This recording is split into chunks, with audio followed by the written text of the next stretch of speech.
Until you make the unconscious conscious, it will direct your life, and you will call it fate. Until you make the unconscious conscious, it will direct your life, and you will call it fate. You see, that quote by Carl Jung has been restated thousands and thousands of times. It's actually one of my favorite quotes.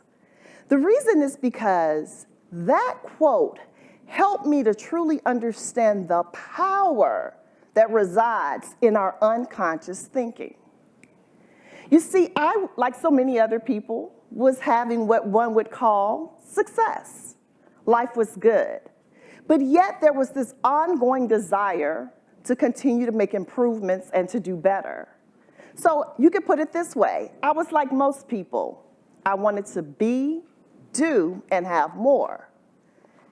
And when I looked at those results, I said to myself, well, what do people do when they want to get better? So I did what most people do. I went to training. I attended events like these. I read books.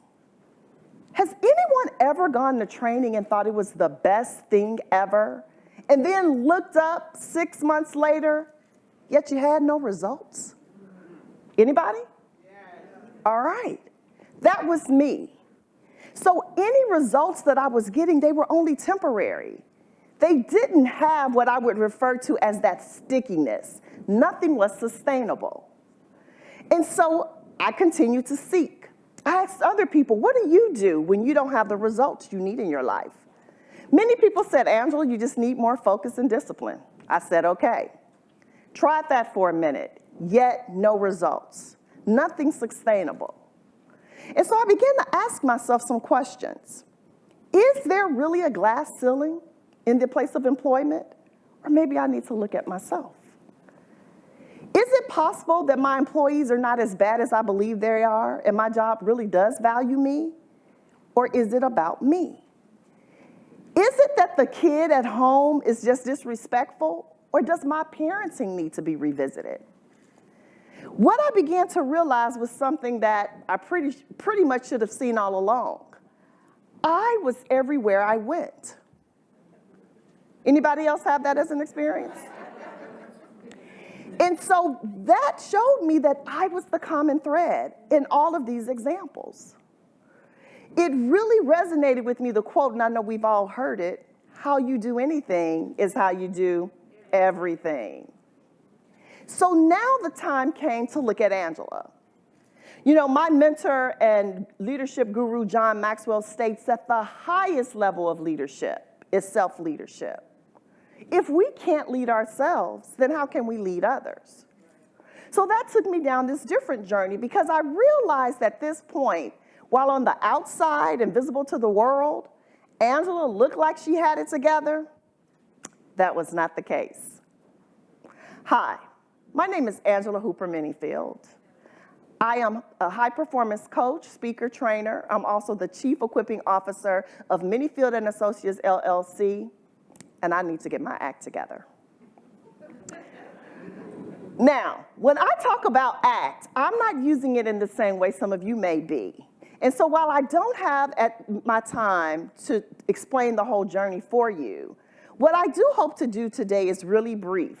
Number one, create a safe space for everyone, whether you're watching virtually or in this room, to maybe acknowledge that you need to get your act together too. To also share with you 3 tenets of how I was able to get my act together. And then number 3, create a space or an opportunity for those of you who really are tired of being stuck, wearing the mask, having the sleepless nights, and wondering what's wrong with everybody else, to come on a journey with me. So when I talk about ACT, I'm talking about 3 things, ACT. A, attitude, C, connection, and T, thoughts. So let's start with attitude. Who amongst us has never said that someone had a bad attitude? Nobody. We all say it. And I'm going to raise my hand here. Who's been accused of having a bad attitude? Is it just me, or did you find yourself clueless? Because who even knows what that means? Attitude is one of those things that is hard to describe. So while we won't get into what a bad attitude is or is not, can we just agree on a couple of things? Attitude shows up in our energy. It shows up in how we express ourselves, in what we say, what we do, and how we feel. But the one thing I want to leave you with is this. Your attitude is between you and you alone. You have 100% control over your attitude. So what does that mean? That means the next time you begin to say, Joe made me mad, someone made me feel this way, I need you to ask yourself, did they make you feel that way or did you allow that to happen? You control your attitude. And so when I came to that realization, that really began me on this journey of realizing if I put my attitude and focused on it the way that I needed to, I could get my act together. So now let's talk about C, connection. Everywhere you go, everybody's talking about communicating. I want to communicate better. Help us communicate. Training after training after training. Listen, we communicate all day long. Communication is verbal and nonverbal. Studies tell us that 93% of communication is actually nonverbal. So is it that we need to communicate more or do we need to connect more? Now, when I talk about connection, I'm being very specific about what I mean. I mean building rapport, relationship, reciprocity, and respect. If we can do those things, we can have connection with people. So what it helped me to understand was I was real good at communicating. I had a connection problem.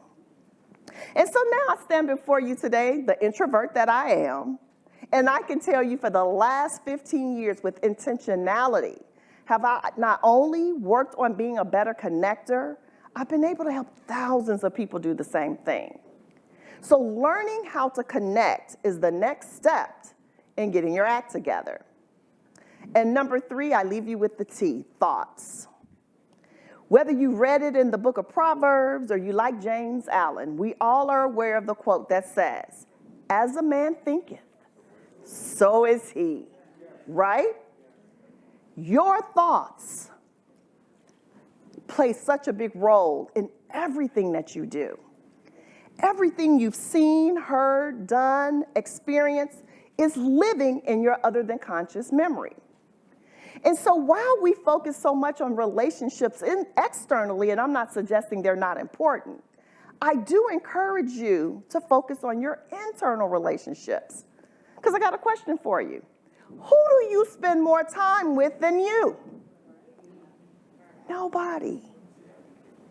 This is a you and you thing. If you really want to get your life and get the results that you need, you have to work on what's here. Nobody can outperform their belief system.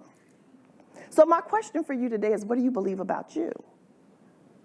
Now, I'm not going to tell you this is easy, because this is a journey that I've been on for many years, and some days are better than others. But we have to be intentional about speaking into ourselves the things that get us what it is we say we desire in life. We want to attract those things to us and speak affirmations and positivity. And so as I close, I want to say a couple of things. Number 1 is this. While this may be simple, it's not easy, but it can be done. And so through accountability, coaching, training, and support, I've been able to help others get their act together. For those of you who would love to connect with me and talk about this a little further, feel free to go to www.getyouracttogether.coach. That's www.getyouracttogether.coach. Hi, my name is Angela Hooper Menifield. I am a high-performance coach, speaker, trainer. I'm also CEO of Menifield and Associates. And through accountability, coaching, training, and support, or my acts, I help other people get their act together. Thank you.